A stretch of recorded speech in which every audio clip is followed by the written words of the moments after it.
Last week, according to Pentagon deployment records, the United States sent a nuclear-powered aircraft carrier, 3 guided missile destroyers, and nearly 90 combat aircraft racing toward the Persian Gulf. President Trump called it a massive armada. His words, not mine. But here's the part they did not mention. According to global firepower data, that single carrier strike group carries more firepower than the entire Venezuelan Navy. Every ship, every submarine, every patrol boat Venezuela owns, combined. And according to Iranian state television, Tehran's police chief just gave protesters 72 hours to surrender or face, quote, severe consequences. 72 hours. That is not a warning. That is a countdown. And America just sent enough firepower to reshape the Middle East before that clock runs out. They told you this is about deterrence. They told you this is about protecting American servicemen. According to Secretary of State Marco Rubio, the deployment exists to, quote, respond and potentially preemptively prevent attacks against thousands of American servicemen. Preemptively. Remember that word. Because what is actually happening has nothing to do with defense and everything to do with 2 regimes that built their survival on defying American sanctions. 2 countries sitting on a combined 500 billion barrels of oil. 2 dominoes that Washington decided cannot be allowed to stand. Welcome to frozen assets. The world is shifting. And what is happening behind the headlines is about to change everything. Here's what they want you to believe. According to the Pentagon, this deployment is routine. According to spokesman Sean Parnell, quote, our current operations are lawful under both U.S. and international law, with all actions in complete compliance with the law of armed conflict. Lawful. Routine. Defensive. The State Department frames the Venezuela situation as counter-narcotics, fighting drugs. Protecting American communities from fentanyl. According to official briefings, Venezuela serves as a major transit point for cocaine destined for American streets. And Iran? According to the White House, this is about nuclear nonproliferation, preventing a rogue regime from acquiring weapons of mass destruction, protecting Israel, defending the rules-based international order. It sounds reasonable. It sounds responsible. It sounds like a lie. Here's what they do not mention. According to the State Department's own 2025 drug assessment report, and I cannot stress this enough, this is their own report, Venezuela plays, quote, essentially no role in the production or smuggling of fentanyl affecting the United States. The report identifies Mexico as the only significant source of illicit fentanyl entering America. So the counter-narcotics justification, their own data contradicts it. Now let us talk about Iran. According to Britannica's documentation of the 2026 Iranian protests, demonstrations erupted on December 28, 2025 at Tehran's Grand Bazaar. The trigger was the Rial's collapse. Within 72 hours, protests spread to all 31 Iranian provinces.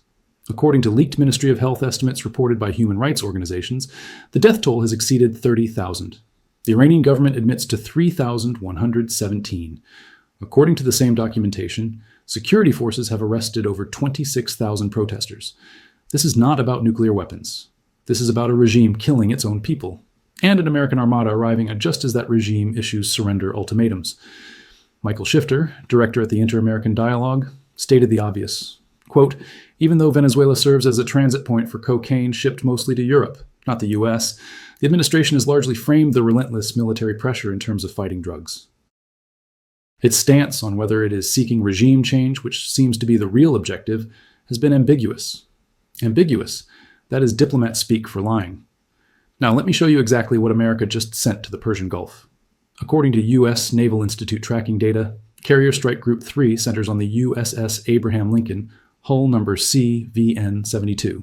This is a Nimitz-class supercarrier. According to Navy specifications, it displaces over 100,000 tons and cost approximately $4.5 billion to build. The Lincoln carries between 70 and 90 aircraft.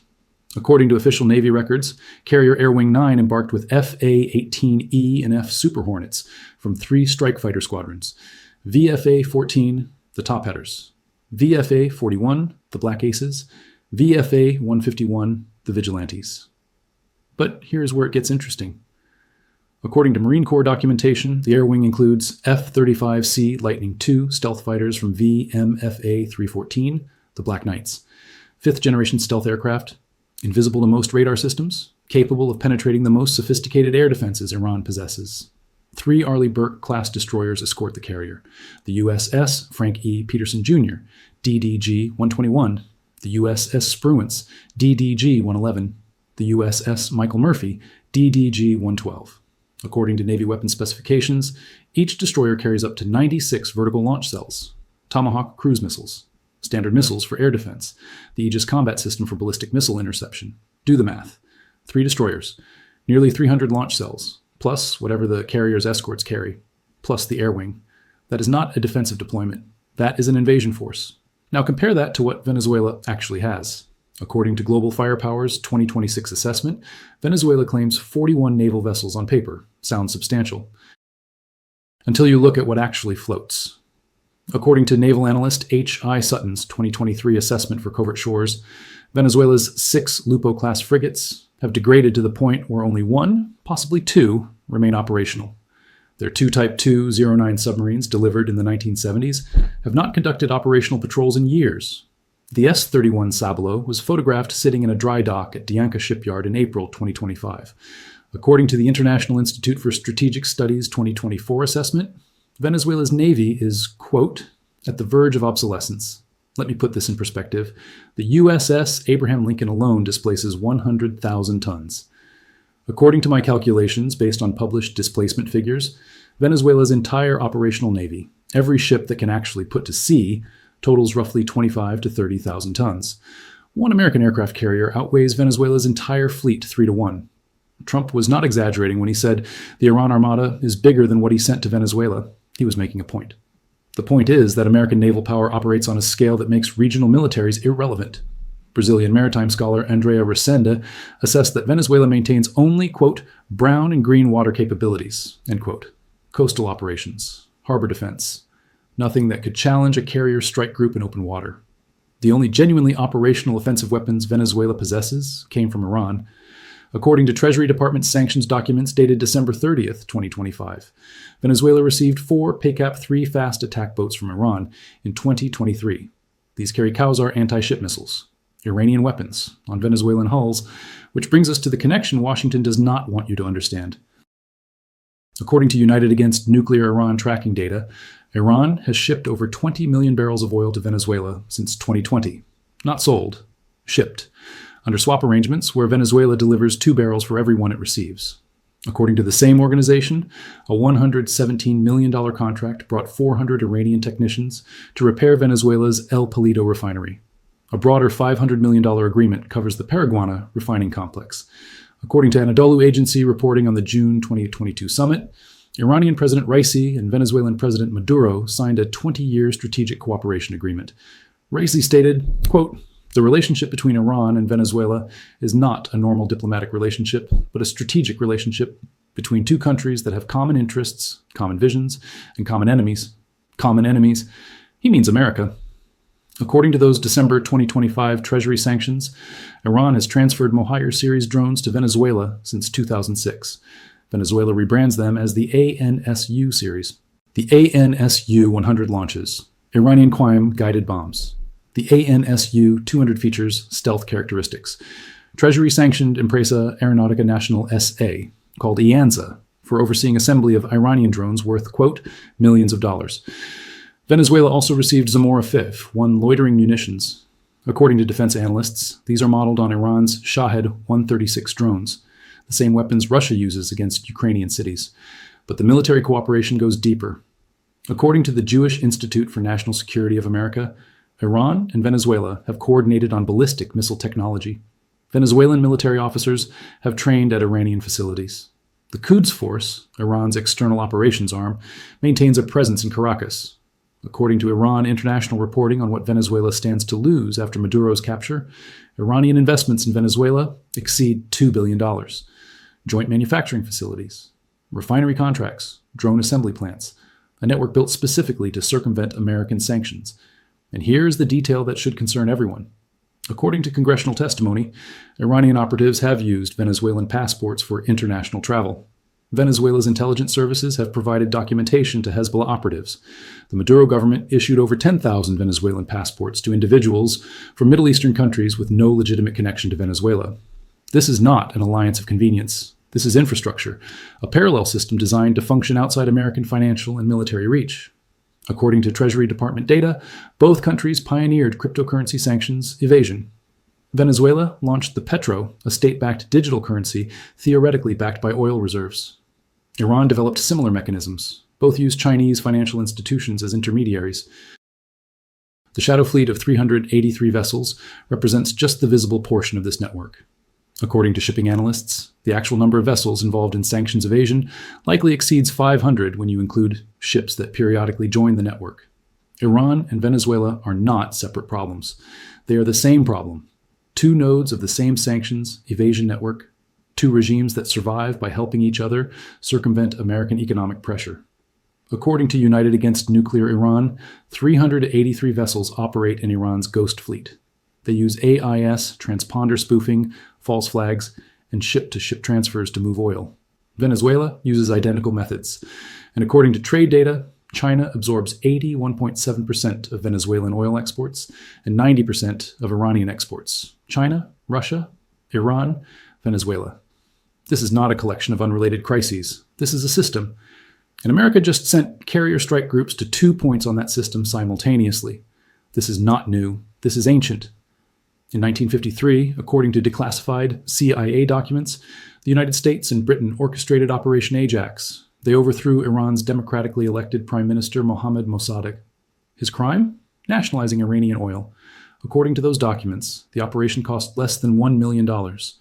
It installed Shah Mohammad Reza Pahlavi, who ruled until 1979. 26 years of American-aligned government, secured by a coup that cost pocket change. The pattern is clear. When a government controls strategic resources and defies American interests, Washington finds a reason to intervene. Sometimes it is communism. Sometimes it is terrorism. Sometimes it is drugs. The vocabulary changes. The pattern does not. In 2002, according to documented timeline reporting, the United States briefly supported a coup against Venezuelan President Hugo Chavez. It failed within 48 hours. Chavez returned to power and spent the next decade building exactly the kind of anti-American alliance that now connects Caracas to Tehran. According to EIA data, Venezuela holds the world's largest proven oil reserves at 303 billion barrels, larger than Saudi Arabia's 267 billion. Iran ranks third globally with 208.6 billion barrels. Combined, these two countries control roughly a quarter of proven planetary oil reserves. In 1956, Britain and France tried to seize the Suez Canal by force. According to historians, the United States threatened to collapse the British pound unless they withdrew. Within weeks, Britain's empire was effectively over, not because they lost a war, because they lost financial credibility. The lesson? When you weaponize finance, you accelerate alternatives. When you push nations hard enough, they build systems to survive without you. That is exactly what Iran and Venezuela did. They built a parallel economy, shadow fleets, cryptocurrency evasion, Chinese and Russian backing, a complete alternative to dollar-denominated trade. According to IMF data, the dollar's share of global reserves has declined from 71% in 2000 to 58% today. According to SWIFT transaction data, yuan usage in international settlements increased 35% last year alone. America is not just fighting two regimes. America is fighting the emergence of an alternative system, and every sanctions package, every carrier deployment, every frozen asset accelerates the incentive for other nations to join that alternative. In 1979, according to historical records, the Iranian Revolution overthrew the Shah that America installed in 1953. The hostage crisis lasted 444 days. 4 decades later, the Islamic Republic still stands. The lesson? Installed regimes do not always stick. Populations remember who installed them, and resentment compounds across generations. According to Pew Research polling, favorable views of the United States and the Middle East hover between 10 and 20% in most countries. Decades of intervention created that number. More intervention is unlikely to improve it. According to Maritime Fair Trade Analysis, the Strait of Hormuz sees 20 million barrels per day transit its waters. That represents approximately 20% of global petroleum consumption and 27% of seaborne oil trade. Iran controls the northern shore of that strait. According to the same analysis, bypass capacity through pipelines amounts to only 3.5 million barrels daily. If Iran closed the strait, the world loses 16.5 million barrels of daily supply with no alternative route. That is not leverage. That is a chokehold. And Venezuela controls the other strategic position. According to naval analysts, the Caribbean represents America's third border. Venezuelan territory sits less than 1,000 miles from Miami. Chinese and Russian military advisors have operated from Venezuelan bases. Iranian drones now fly from Venezuelan airfields. According to the Monroe Doctrine, first articulated in 1823, the Western Hemisphere represents an American sphere of influence. Foreign military presence in the Caribbean challenges that doctrine directly. The EU Institute for Security Studies noted that Venezuelan opposition to American hegemony has, quote, provided geopolitical opportunities for extra-regional actors, particularly Russia, China, and Iran, to expand their footprint in the Western Hemisphere. This is not about drugs. This is about preventing a hostile military presence 900 miles from American shores. The counter-narcotics framing exists because regime change sounds worse than fighting fentanyl. Now here's what happens next. According to a former high-ranking U.S. military official quoted by the Atlantic Council, a full-scale Iran operation would be, quote, massive. First, we have to get forces there. Then we would need to stage and employ them. Then we need to sustain them. It would dwarf anything we have likely done in the recent past, dwarf anything in recent memory. Afghanistan took 20 years. Iraq cost trillions. This official says Iran would be bigger. According to Nate Swanson, former National Security Council director for Iran, quote, we are in unprecedented territory. Prior to Operation Midnight Hammer in June, the United States had never directly attacked Iran. Initiating strikes to protect protesters is an entirely different set of targets and objectives that are likely being developed in real time. Real time, meaning they are planning this as we speak. According to Britannica's documentation, the United States already struck Iran in June 2025. Operation Midnight Hammer sent 7 B-2 Spirit bombers against Fordo, Natanz, and Isfahan nuclear facilities. That was 6 months ago. According to the same documentation, Israel launched the 12-day war on June 13, 2025, after Trump's March 2025 60-day nuclear ultimatum expired. The United States followed 9 days later. The precedent is set. America has already bombed Iran once this year. The question is not whether it can happen again. The question is when. According to the EU Institute for Security Studies, quote, the Caribbean is currently experiencing its biggest military escalation in decades. The scale of the buildup suggests that something more could be at play. Something more. Regime change. The words no one in Washington will say publicly. According to Britannica, Maduro was captured on January 3, 2026. The Venezuelan opposition now controls Caracas. That domino already fell. Iran's protests represent the largest internal challenge to the Islamic Republic since 2022, possibly since 1979. According to human rights documentation, the regime is killing thousands, arresting tens of thousands, issuing 72-hour surrender ultimatums on state television. And America just positioned enough firepower off their coast to ensure the regime cannot stabilize. This brings us to the stakes. Control of the Strait of Hormuz represents the ultimate choke point. According to the U.S. Energy Information Administration, if Iran blocked the strait for even 2 weeks, global oil prices would spike above $200 per barrel. The 1973 oil embargo crashed the American economy. A Hormuz closure would be worse. According to Pentagon planning documents cited by defense analysts, the United States maintains contingency plans to clear the strait by force. But clearing mines, destroying coastal batteries, and neutralizing Iranian fast attack boats would take weeks. The economic damage would be measured in trillions. Iran knows this. That is why they invested in asymmetric capabilities rather than traditional naval forces.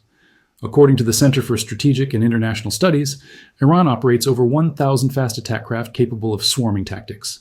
They have deployed thousands of anti-ship missiles and hardened bunkers along the coastline. Underground facilities protect ballistic missiles capable of striking American bases throughout the Gulf. The Lincoln Strike Group represents overwhelming conventional superiority. But conventional superiority did not prevent the USS Samuel B. Roberts from hitting an Iranian mine in 1988. Conventional superiority did not protect Saudi oil facilities from drone attacks in 2019. According to Worldometer data, Iran produces approximately 3.5 million barrels of oil per day. According to Iran International Reporting, Iranian exports hit a 5-year high in 2024 despite sanctions, powered by Russian and Chinese support networks. If the Iranian regime falls, that oil comes back under potential Western influence, 3.5 million barrels daily. At current prices, that represents over $100 billion annually. According to Energy Intelligence Reporting, Russian and Chinese companies hold billions in Venezuelan oil investments. Rosneft and Chinese state firms account for over 20% of Venezuelan production. If American-aligned governments take power in both countries, Moscow and Beijing lose access. This is not about nuclear weapons. This is not about drugs. This is about who controls a quarter of the world's oil reserves for the next generation. According to the Council on Foreign Relations, great power competition has returned as the defining feature of international relations. China's rise threatens American hegemony. Russia's aggression challenges the European order. Iran and Venezuela are not the main event. They are the opening moves. Testing grounds for whether American power can still reshape regions by force. The Lincoln Strike Group proves America retains the capacity. 3 destroyers and a carrier that outweigh entire national navies. Stealth aircraft that can penetrate any air defense. Cruise missiles that can strike any target within 1,000 miles. The question is whether capacity translates to outcome. According to Navy history records, Operation Praying Mantis in April 1988 remains the largest American surface naval engagement since World War II. After the USS Samuel B. Roberts struck an Iranian mine, American forces destroyed 2 oil platforms, sank the frigate Seyhund, and crippled the Sabalin. Naval Academy historian Craig Simons ranked it, quote, one of the 5 most significant sea battles in United States history. The outcome contributed to Iran accepting a ceasefire with Iraq. Decisive action with clear off-ramps can succeed, but that was 1988. Iran had no nuclear infrastructure, no drone fleet, no 383 ship shadow fleet, evading sanctions with Chinese backing. According to General Kenneth Mackenzie's assessment after the 2020 Soleimani strike, quote, we have reestablished a form of rough deterrence, what I would call contested deterrence. Contested deterrence, meaning Iran is not deterred, meaning the proxy attacks continued, meaning nothing was actually resolved, based on the deployment patterns, based on the 72-hour ultimatums, based on the precedent of Operation Midnight Hammer, conflict escalation in the Persian Gulf is likely within 60 days. Not because anyone wants war, because the logic of the situation demands it. A regime killing 30,000 of its own people cannot survive indefinitely. An American armada positioned off the coast cannot sit idle indefinitely. The protesters cannot hold out indefinitely. Something breaks. The only question is what? According to defense analysts, the most likely escalation path begins with increased sanctions enforcement. The Lincoln Strike Group interdicts Iranian oil shipments. Iran responds by harassing tanker traffic. A miscalculation occurs. Missiles fly. The second scenario involves direct support to protesters. According to CIA operational history, covert support to opposition movements represents a standard American tool. Funding, communications equipment, intelligence. If the Iranian opposition receives American backing, the regime will know, and they will respond. The third scenario is Israeli action with American support. According to Israeli government statements, they will not allow Iran to achieve nuclear capability. The June 2025 strikes demonstrated willingness to act. Another round of strikes, with American participation, would trigger Iranian retaliation against Gulf states hosting American forces. All 3 scenarios lead to the same destination: expanded conflict. The only variable is the timeline. If the Iranian regime survives this crisis, it emerges hardened, more aligned with China and Russia, more committed to nuclear capability as the only guarantee against American attack. According to IAEA data, Iran already enriches uranium to 60% purity, a short technical step from weapons grade. If the regime falls, the aftermath makes Iraq look simple. 70 million people, multiple ethnic groups, an economy shattered by sanctions, and Russia and China watching to see if intervention succeeds. Either outcome reshapes the Middle East for decades. The USS Abraham Lincoln carries enough firepower to destroy Venezuela's navy in an afternoon and still have ammunition left for Iran. That is not an exaggeration. That is mathematics. But firepower has never been America's problem. The problem is what comes after the missiles stop. History does not repeat, but it echoes. Rome, Britain, the Soviet Union. Every empire discovers that the capacity for destruction does not equal the capacity for construction, that winning wars is easier than winning peace, that the cost of intervention compound long after the carriers sail home. They told you this is about defending American interests. They told you this is about counter-narcotics and nonproliferation. Now you know what it is really about. 500 billion barrels of oil, 2 regimes that refuse to submit, and an armada bigger than entire national navies, racing toward a 72-hour countdown that has already begun. The map is being redrawn. The question is whether you will see it before it is too late. If this changed how you see the world, subscribe. The future is being decided right now. I will show you how.